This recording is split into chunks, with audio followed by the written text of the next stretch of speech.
welcome to the 26th episode of Weekly Takes. It is November the 28th and we do not yet have an official announcement about our next president, Joe Biden. The matter is stuck in courts and we have to wait patiently for the announcement. But for us, regular Americans, there is a ray of hope as the transition team has been initiated. But at this point of time, we are staring into a lockdown and an economic downturn. In the last episode, I tried my level best explaining the constitutional provisions and we came across some important dates. December 8th, December 23rd, January 6th, January 20th, and all of it was too complicated. And for us simple Americans who just cast their votes on November the 3rd, we do need a result. And yes, in a democracy where equality before law is the key, are our votes counted equally? Does equality of counting of each vote have any sense in the system of electoral college America? Shouldn't we just have a count of the popular votes which would make life easier for all of us? Share your views, America, and write in the comment box and we'll discuss it in the next episode. And as the leaders move to courts fighting for their own cause, is anyone bothered about us? While leaders will get elected today or after some time, but the question which bothers me, does America have food on the table? Is anyone bothered about the stimulus check? And what would happen to the economy if we go in for another lockdown? We may witness large number of bankruptcies. As per reports from CNN, 12 million Americans could lose crucial unemployment benefits just after Christmas. Another 778,000 Americans filed first-time unemployment claims last week. As a friend of mine put it, Congress needs to provide ample support to the individuals, the small businesses, and large affected businesses until we are out of the woods, period. Last Thursday, we celebrated a very subdued and lackluster Thanksgiving owing to the pandemic and also the economy. Do not know what kind of Christmas will we have, America. Thanksgiving Day is a national holiday in the United States and is celebrated on the last Thursday of November.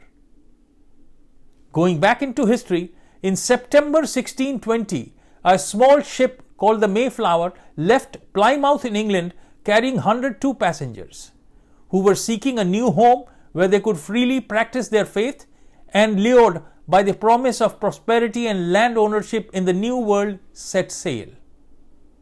In November 1621, after the Pilgrims' first corn harvest proved successful, Governor William Bradford organized a celebratory feast and invited a group of the fledgling colony's Native American allies, including the Wampanoag chief Massasoit. Since then, the day has been celebrated as the Thanksgiving Day. We'll start today's episode with international news. We'll then talk about some little known but unknown facts about New York City. News of India, wherein we'll have an update on Sushant Singh Rajput murder mystery. After all, what is happening?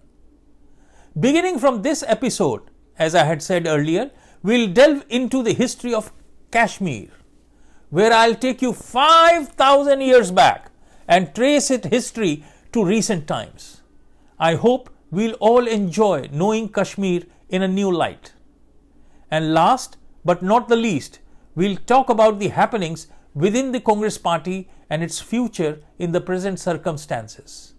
And we'll also mention about the fallout after the sad demise of Sri Ahmed Patel and Sri Tarun Gogoi, tall leaders. Rest in peace. Before we begin, I must thank you all for liking my program.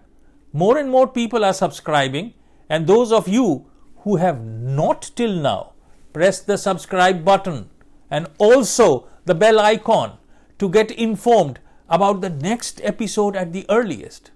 Namaste, Sat Sri Akal, Adab. This is Jagjit bringing you the weekly takes from New York today morning when the mercury reads 9 degrees Celsius. And as you can very well understand, I am indoors.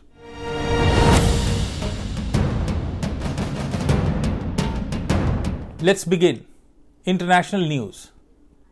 An Iranian scientist named by the West as the leader of the Islamic Republic's disbanded military nuclear program was killed Friday in an ambush on the outskirts of Tehran. Iran has alleged the role of Israel into this assassination. In another news, Chinese President and Chairman of the Central Military Commission, Xi Jinping, said that China's military must transform its training and improve its capabilities for integrated operations. The Communist Party of China recently finalized its plans to bring the Chinese People's Army at par with the US military by 2027. Beware India and the world. Elon Musk has surpassed Bill Gates to become the world's second richest man as Tesla's share price continues to soar. It means that Mr. Musk, 49, is now worth more than $128 billion.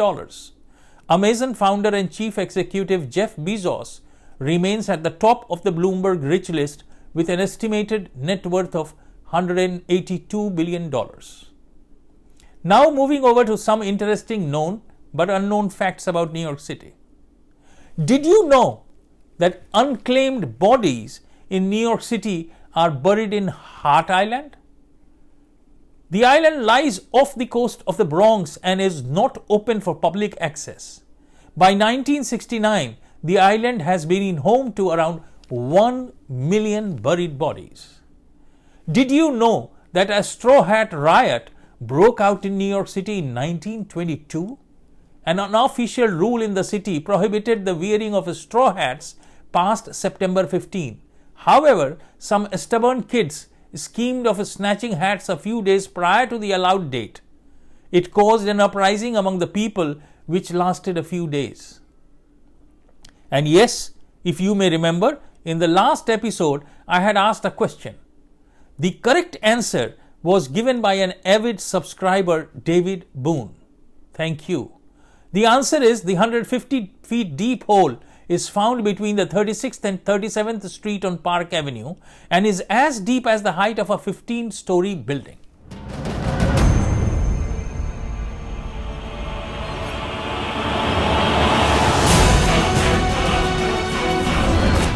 अब चलें भारत की ओर। पहले कुछ मुख्य समाचार। India's economy contracted for the second successive quarter, but the pace of decline narrowed sharply in the 3-month period ending September, as the farm sector held strong while manufacturing returned to the positive zone. However, the crucial services segments fell for the second quarter in a row, which may be attributed to the pandemic, a good sign for future. Meanwhile, a massive agitation of farmers, primarily from Punjab and Haryana, is underway in Delhi.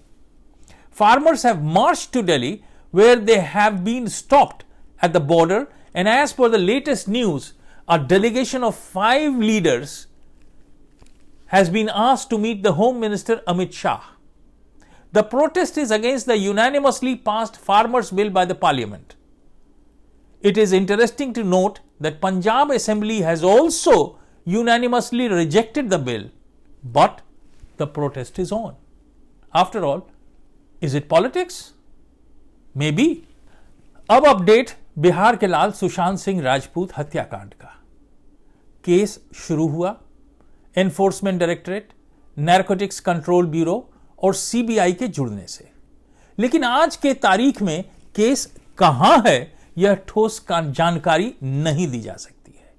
पिछले दिनों NCB ने कई जगह Reds किए और एक जगह उन पर हमला भी हुआ।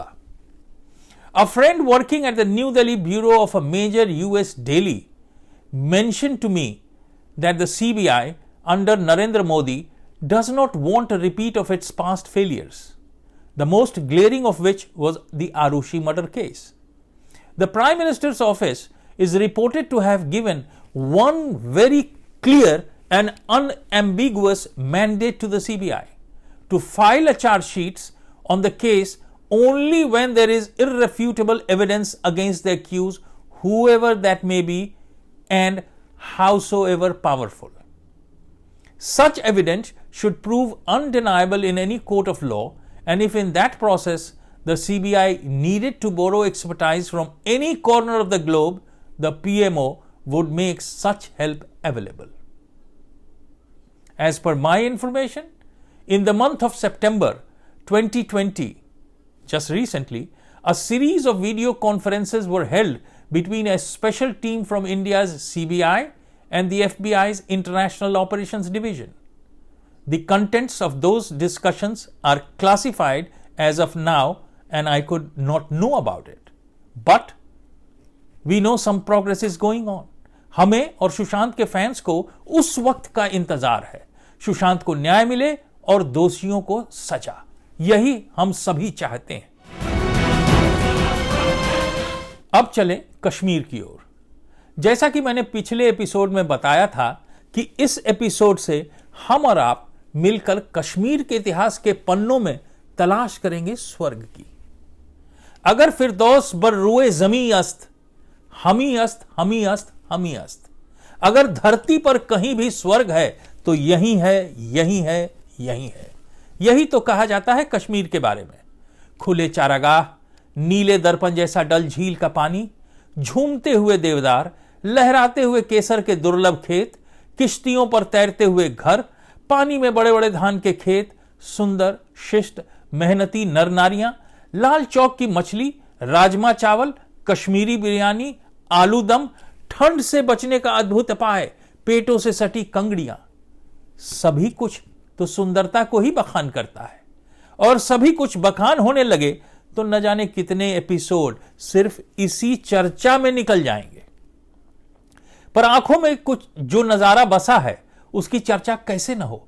मैं पहली बार कश्मीर 1971 में गया था, पर देखते देखते हमारे ही जीवन काल में इस नजारे को न जाने किसका श्राप लग गया। इस स्वर्ग को आग लग गई।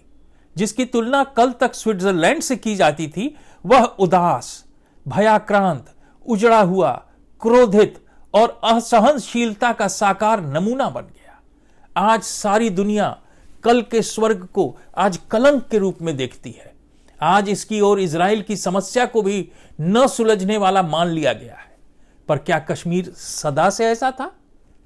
वहां अलगाववादियां शक्तियां क्या हमेशा से सक्रिय थी?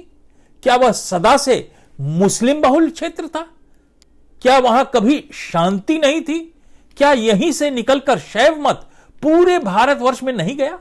क्या शंकराचार्य मंदिर की आरती घंटी वहां नहीं बजती थी? क्या सूफी मत और लल्लेश्वरी जैसे महान संत वहां पैदा नहीं हुए? इसी जमीन पर कभी अशोक से भी बड़े महाप्रतापी राजाओं ने राज किया था। यही वह कश्मीर है जो शिक्षा और ज्ञान के लिए जाना जाता था। फिर क्यों वह स्वर्णिम इतिहास हमारी आंखों से ओझल है? आइए हम जानते हैं भारत के इस सिरमौर प्रांत जम्मू कश्मीर के बारे में, जो भारत के लिए समस्या तो है, भारत की विश्व छवि भी है। आइए शुरू करते हैं कश्मीर के अतीत से। कश्मीर का नाम कैसे पड़ा, इसलिए हम पौराणिक इतिहास को देखते हैं। कश्मीर भारत के प्राचीन जनपदों में से रहा है। भारत के 16 जनपद थे, जिसमें एक जनपद कश्मीर भी था, क्योंकि उसका उल्लेख महाभारत में मिलता है। अखनूर में भारत के प्राचीन 4 कालों के अवशेष और कलाकृतियां मिली हैं। ये कलाकृतियां हड्डप्पा, मौर्य, कुषाण और गुप्त काल की हैं, क्योंकि इनमें उनके राज्य चिन्हों को देखा जा सकता है, जिसे कश्मीर के पौराणिक इतिहास के साक्ष्य के तौर पर देखा और माना जा सकता है। जैसा कि इतिहास में उल्लेख है, आधुनिक कश्मीर को अशोक ने बसाया था, पर हम थोड़ा और पीछे जाते हैं। इस क्षेत्र पर पहले जम्बूद्वीप के शासन अघिन्न का शासन था। उसके बाद यहां महर्षि कश्यप का शासन हुआ। हम पुराणों की बात को काल्पनिक कहकर उड़ा नहीं सकते हैं, क्योंकि वहां जब सतवाहन, गुप्ता राजाओं का वर्णन मिलता है और उनका अस्तित्व भी है, तब कश्यप ऋषि के अस्तित्व को भी सत्यता दी जानी चाहिए। कश्यप ऋषि के नाम पर ही कैस्पियन सी और कश्मीर का नाम पड़ा है। उनका साम्राज्य कैस्पियन सी तक फैला हुआ था। उस समय कैलाश पर्वत के आसपास दक्ष राजाओं का शासन था। पुराणों में यह उल्लेख है कि कश्मीर पहले झील के रूप में था और कश्यप ऋषि ने उसे जमीनी रूप प्रदान किया। यह एक अनूठा क्षेत्र है जिसमें स्वर्ग समान विशेषताएं हैं। कश्यप ऋषि की पत्नी का नाम कद्रु था। उनके 8 संतानें हुई जिनके नाग वंश की उत्पत्ति हुई। यह इसलिए सच लगता है कि कश्मीर में आज भी अनेक स्थान हैं जो नाग वंश से जुड़े हुए हैं। अनंतनाग, कमरू, कोकरनाग, वेरीनाग, कौसरनाग आदि स्थान उनके पुत्रों के नाम पर रखे गए थे। अनंतनाग नाग इसकी राजधानी थी। हम नील पुराण में विस्तार से इसका विवरण पढ़ सकते हैं। बारामूला जो कश्मीर का एक प्रमुख स्थान है और आए दिन आप वहां सेना और आतंकवादियों में भिड़ंत की चर्चा सुनते हैं, उसी बारामूला का प्राचीन नाम वाराह मूल है। विष्णु का वाराह अवतार की अनेक मूर्तियां उस स्थान से मिली हैं। ठीक वैसी ही मूर्तियां मध्य प्रदेश के उदयगिरी में भी मिली हैं। यही बारामूला उन दिनों विष्णु की उपासना का केंद्र था। उसी तरह शोपियां, बड़गांव, गंदरमल, सोनमर्ग सभी की कहानियां हैं और अपना महत्व भी। आज जो कश्मीरी विस्थापित कर दिए गए हैं और जिनको कश्मीर का कहा ही नहीं जाता है, उनका इतिहास 6000 साल पुराना है। इस कश्मीर का जो सबसे पुराना इतिहास है वह हिंदू राजाओं का था। तब आप कैसे कह सकते हैं कि भारत का अनधिकृत कब्जा वहां है? भारत की हर सभ्यता का इतिहास जनपदों के इतिहास से शुरू होता है, क्योंकि हड़प्पा काल तो प्रस्तर युग का माना जाता है। भारत के 16 प्रमुख जनपदों में गांधार, काम्बोज और पुरु महाजनपद थे जो कश्मीर के क्षेत्र में आते थे। गांधार जो अफगानिस्तान का पूर्वी इलाका है और पाकिस्तान का हजारा इलाका भी एक जनपद था। राजौरी भी काम्बोज क्षेत्र में आता था और उनका विस्तार कश्मीर से लेकर हिंदू कुश की पहाड़ियों तक फैला हुआ था। पुंछ के अभिशारी इलाके का उल्लेख महाभारत में हुआ है और इसका जिक्र लॉर्ड कनिंघम ने अपनी किताब एंशिएंट ज्योग्राफी ऑफ इंडिया में किया है। उन्होंने जो पुरातात्विक खोज किया उसके अनुसार बल्ख, काबुल, कांधार, पानीर, चारसद्धा, स्वात सभी हिंदुओं के प्रमुख नगर थे। काबुल को कुंभा, बल्ख को बाल्की, बड़गांव को कापीशा, पेशावर को पुरुषपुर, स्वात को स्वास्तु और चारसद्धा को पुष्कलावती कहा जाता था। अब पौराणिक काल से निकलकर हम ऐतिहासिक काल में आते हैं। ईसा पूर्व 3री सदी से उसका उल्लेख का अनुसरण आसानी से किया जा सकता है। आधुनिक कश्मीर को अशोक ने बसाया भी था और वहां बौद्ध धर्म का प्रचार भी किया था। बाद में जब कनिष्क का राज्य हुआ तब उसने बौद्ध धर्म को और भी सुदृढ़ बनाया। कुंडलवन जो कश्मीर का एक प्रसिद्ध जगह है जहां कनिष्क ने गौतम बुद्ध की 4थी संगति आयोजित की थी, उसमें बुद्ध के विचारों का गहन मंथन और विहारों के अनुशासन, सन्यासियों के आचरण और नीतियों पर चर्चा की गई थी। पहली 3 संगतियां राजगीर, पाटलिपुत्र और वैशाली में हो चुकी थी। इससे कश्मीर के महत्व का स्वयं प्रमाण मिल जाता है। कनिष्क के बाद गुप्त वंश का शासन यहां प्रारंभ हुआ। इसमें स्कंदगुप्त प्रतापी राजा हुए। स्कंदगुप्त के बाद कश्मीर में यानी 6ठी शताब्दी में हूनों का राज्य कश्मीर पर हुआ। 520 ईस्वी से यह हूनों से मुक्त हुआ और उज्जैन राजाओं का शासन यहां हो गया। आज के लिए कश्मीर के बारे में इतना ही। इसके आगे की जानकारी हम साझा करेंगे अगले एपिसोड में।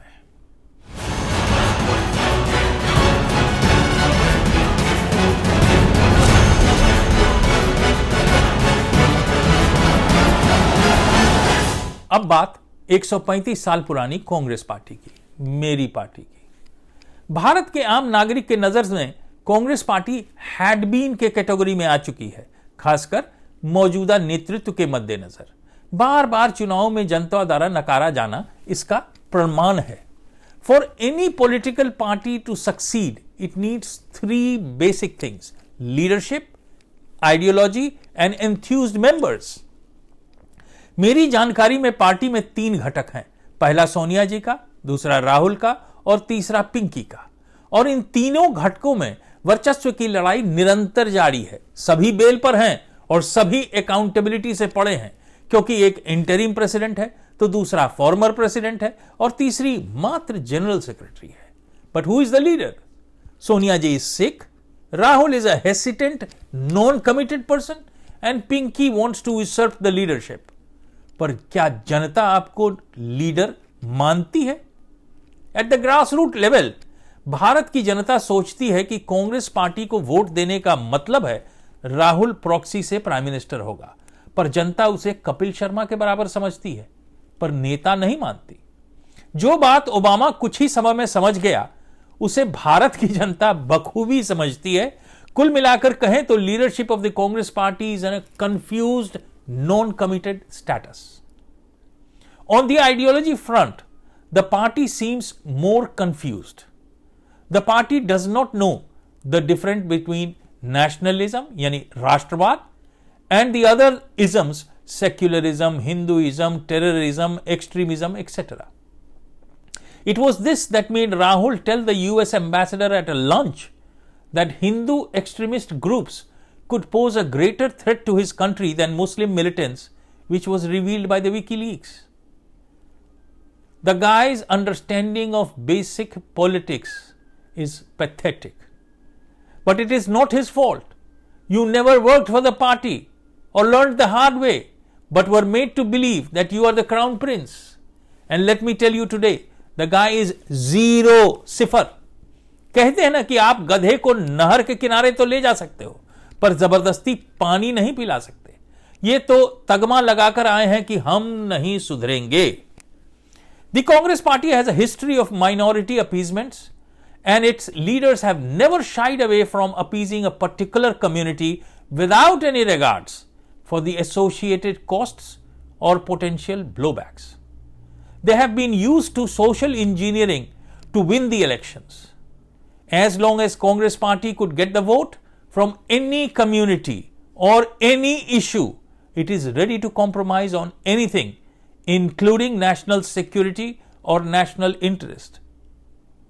According to the documents released by WikiLeaks, Sonia Gandhi had backed illegal Bangladeshis in Assam in 2006 for vote bank purposes. This was the time when Mrs. Gandhi was campaigning for Assam assembly elections. At that time, Assam Gan Parishad was the main opposition party, and it has taken an anti-immigrant stand. So, as a natural corollary, the Congress party supported the illegal immigrants to get votes from the Muslim community, which constituted a critical 34% of state population as per 2011 census. भाड़ में गया राष्ट्रवाद. जब तक कुर्सीवाद बरकरार है, तब तक सब ठीक है. यही कांग्रेस पार्टी का मूल मंत्र है. आज के लिए इतना ही.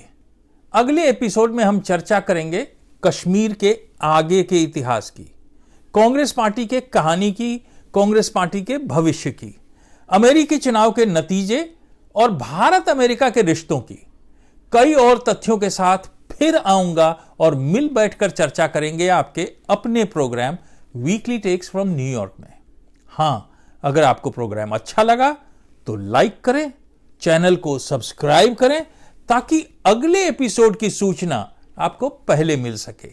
तब तक के लिए जय हिंद, जय भारत.